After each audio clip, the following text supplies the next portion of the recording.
Hello everyone, আসসালামু আলাইকুম। কেমন আছেন সবাই? নতুন ভিডিওতে আবারও স্বাগতম। আজ আমি আপনাদের সাথে শেয়ার করব ব্রয়লার মুরগির মাংস দিয়ে আমি কিভাবে চিকেন কাবাব তৈরি করি। তো আমি কিভাবে চিকেন কাবাব তৈরি করি জানতে হলে পুরো ভিডিওটা দেখতে হবে। চিকেন কাবাব তৈরি করার জন্য এখানে আমি মুরগির বুকের যে মাংসটা আছে সেই মাংসটা আমি ভালো করে পরিষ্কার করে ধুয়ে একটা পাতিলার মধ্যে নিয়েছি। আপনারা চাইলে কেটে টুকরো টুকরো করে কাঁচাও ব্লেন্ডারে ব্লেন্ড করে নিতে পারেন। আমি কিন্তু কাঁচা কাবাবটা বানাবো না, আমি কিন্তু সিদ্ধ করে নিব। এখন পাতিলার মধ্যে দিয়ে দিয়েছি। এখন এর মধ্যে আমি দিয়ে দিব পরিমাণ মতো পানি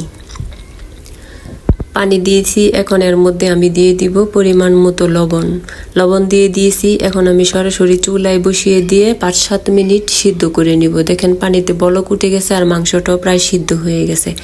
এখন আমি নামিয়ে ঠান্ডা করে হাড়গুলা আলাদা করে নিব। তো হাড়গুলো আমি আলাদা করে নিয়েছি। এখন আমি শিলপাটায় বেটে নিব। আপনারা চাইলে ব্লেন্ডারও ব্লেন্ড করে নিতে পারেন। আর মাংসটা এত বেশি নরম হয়েছে, হাত দিয়ে ডলা দিলেই একবারে গলে যায়। তো শিলপাটায় আমি বেটে নিয়েছি। দেখেন কতটা সুন্দর হয়েছে। বেটে নেওয়ার পরে একবারে জুরজুরা আর মাংসের যে আঁশগুলো আছে একবারে আলাদা হয়ে গেছে, একটার সাথে একটা লেগে নাই। এখন আমি নামিয়ে একটা গামলায় নিয়ে নিব। আর আমি কিন্তু আজকের কাবাবটা বুটের ডাল দিয়ে করব না, বেসন দিয়ে করব। এই জন্য বেসনটা আমি একটু ভেজে নিব যাতে বেসনের কাঁচা গন্ধটা চলে যায়।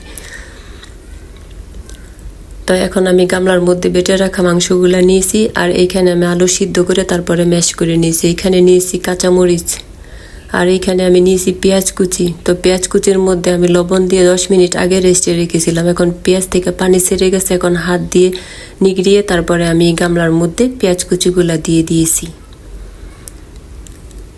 তো পেঁয়াজ কুচিগুলো দেওয়া হয়ে গেছে। এখন এ পর্যায়ে এর মধ্যে আমি দিয়ে দিব বাটা মশলা, জিরা ধনে গরম মশলা একসাথে বাটা, আদা বাটা, তারপরে রসুন বাটা। এখন দিয়ে দিব পরিমাণ মতো লবণ, তারপরে দিয়ে দিব পরিমাণ মতো মরিচের গুঁড়া। জালটা আপনারা আপনাদের পছন্দ মতো কম বেশি দিয়ে নেবেন। তারপরে দিয়ে দিব হলুদের গুঁড়া। এখন দিয়ে দিব লেবুর রস, কারণ ব্রয়লার মুরগির মাংসের মধ্যে এক্সট্রা একটা গন্ধ থাকে। লেবুর রসটা দিলে কিন্তু এই গন্ধটা চলে যায়। আপনারা চাইলে নাও দিতে পারেন। আর লেবুর রসটা দিলে কাবাবটা খেতে অনেক মজা হয়, এজন্য আমি লেবুর রসটা দিচ্ছি। তো লেবুর রসটা আমি দিয়ে দিয়েছি। এখন এর মধ্যে আমি দিয়ে দিব ভেজে রাখা বেসন। তো বেসন দিয়ে দিয়েছি। এখন এর মধ্যে আমি দিয়ে দিব ধনেপাতা কুচি। এই ধনেপাতাগুলো কিন্তু আমার ডিপ ফ্রিজে রাখা ছিল, এজন্য দেখতে একটু কালচে মনে হচ্ছে। এখন সবগুলো উপকরণ আমি হাত দিয়ে ভালো করে এভাবে কষলিয়ে মেখে নিব। তো এইভাবে কিছুক্ষণ মাখানোর পর দেখেন কত সুন্দর একটা সফট ডো তৈরি হয়েছে। আর মাশাআল্লাহ দেখতে কতটা সুন্দর লাগছে, কালারটা একবারে শক্তও না নরমও না।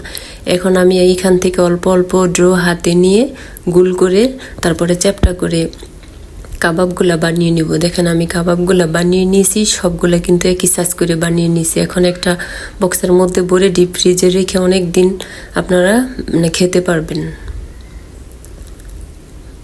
আর এদিকে কাবাবগুলা ভাজার জন্য আমি এখানে একটা ময়দার ব্যাটার তৈরি করেছি। এখানে আমি দিয়েছি লেবুর রস, একটা ডিম আর হলো 1.5 কাপ পরিমাণ ময়দা। পানি দিয়ে গুলে একটা পাতলা ব্যাটার তৈরি করে নিয়েছি। আর এখানে নিয়েছি টোস্ট বিস্কিটের গুঁড়া। আর এখান থেকে দেখেন একটা কাবাব আমি হাতে নিয়ে তারপরে ময়দার মধ্যে ডুবিয়ে তারপরে বিস্কিটের গুঁড়া লাগিয়ে নিচ্ছি এপিট উপিট উল্টিয়ে। দেখেন একটা কাবাব আমার রেডি হয়ে গেছে বাজার জন্য। তো এইভাবে করে সব কয়টা কাবাব এইভাবে রেডি করে নিব। আর চুলায় একটা কড়াই বসিয়ে তেল দিয়েছি, তেল গরম হয়ে গেছে। এখন বিসমিল্লাহ বলে আমি কাবাবগুলা দিয়ে দিব। তো মনে রাখবেন এই কাবাবগুলো কিন্তু হাই হিটে ভাজা যাবে না, তাহলে উপর দিয়ে কালার চলে আসবে আর ভিতরে কাঁচা থাকবে। এই জন্য মিডিয়াম আছে কাবাবগুলো ভেজে নিতে হবে। এখন আমি খুন্তি দিয়ে এভাবে সরিয়ে দিয়েছি যাতে একটার সাথে একটা লেগে না যায়। তো এইভাবে 5-7 মিনিট এক পিঠ আমি ভেজে নিয়েছি। তো নিচের পিঠ হয়ে গেছে। এখন আমি খুন্তি দিয়ে এভাবে উল্টিয়ে দিয়েছি। তো উল্টিয়ে আবারও আমি 4-5 মিনিট নিচের পিঠটাও ভেজে নিব।